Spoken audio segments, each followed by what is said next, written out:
అసలు ఈ కడప ఎన్నికల్లో మళ్ళీ ఆయనకే టికెట్ ఇవ్వడం ఇంకొక ఇంత తెలిసి కూడా, ఇంత ఘోరమని తెలిసి కూడా, ప్రజలు హర్షించరు అని తెలిసి కూడా, ఎంత అహంకారం కాకపోతే మళ్ళీ అదే అవినాష్ రెడ్డికి జగనన్న గారు టికెట్ ఇస్తారు. రాజశేఖర రెడ్డి గారి బిడ్డగా నేను ఏం చేయాలో ఆలోచించాను.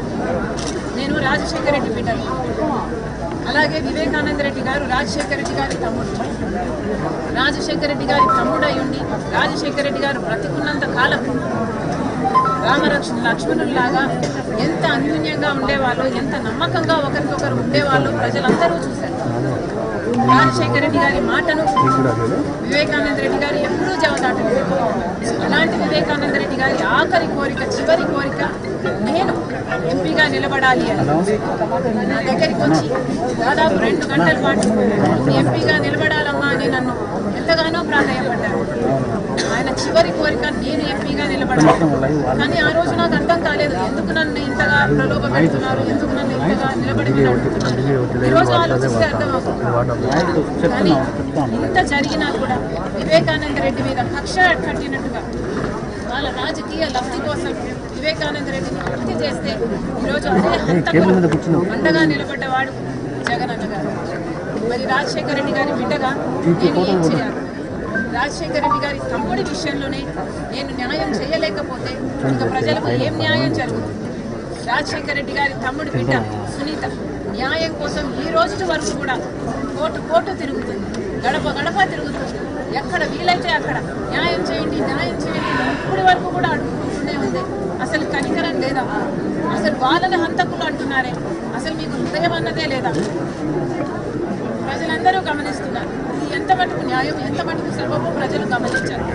ఈరోజు నేను ఎంపీగా నిలబడడానికి కారణం అటు వైసీపీ పార్టీ, జగనన్న గారు అవినాష్ రెడ్డిని ఎంపీగా నిలబెట్టారు కాబట్టి, ఇది అన్యాయం కాబట్టి, ఇది హత్య రాజకీయాలు మేము విరుద్ధం కాబట్టి, ఒక హంతకుడు హత్య చేపించిన వాళ్ళు మళ్ళీ చట్ట సభల్లోకి వెళ్ళకూడదు అన్న నిర్ణయం తీసుకుని ఈరోజు నేను రాజశేఖర రెడ్డి బిడ్డను కడప ఎంపీగా నిలబడడం జరుగుతుంది.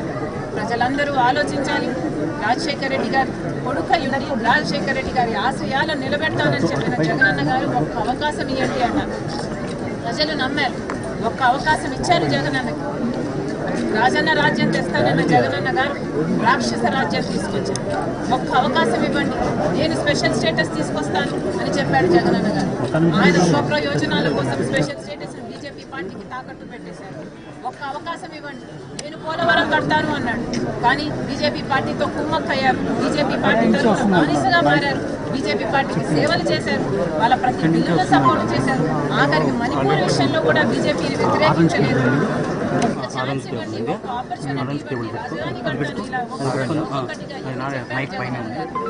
ఆఖరికి పూర్తి మద్యపాన నిషేధం చేస్తానని చెప్పి మహిళల్ని మోసం చేశారు, పేదవాళ్ళకి ఇల్లులని చెప్పి మోసం చేశారు, జాబులని చెప్పి మోసం చేశారు. ఇలా 1 కాదు 2 కాదు, ఒక్క ఛాన్స్ ఇస్తే రాష్ట్రాన్ని అప్పుల కుప్పగా చేశారు, మద్యాన్ని ఏర్లై పాలిస్తున్నారు, ఎక్కడ చూసినా డ్రగ్స్.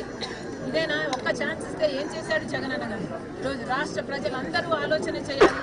రాజశేఖర రెడ్డి బిడ్డగా నేను చెప్తున్నాను, కాంగ్రెస్ పార్టీని ఆశీర్వదించండి, కాంగ్రెస్ పార్టీకి మళ్ళీ అవకాశం ఇవ్వండి. ఏ కాంగ్రెస్ పార్టీలో అయితే రాజశేఖర రెడ్డి గారు ఎన్ని అద్భుతమైన పథకాలు, ఉపాధి హామీ పథకమైన, రుణమాఫీ అయినా, ఇలా ఫీజు రీయింబర్స్మెంట్ అయినా, 40 లక్షల మందికి పేదవాళ్ళకి ఇల్లులు కట్టడం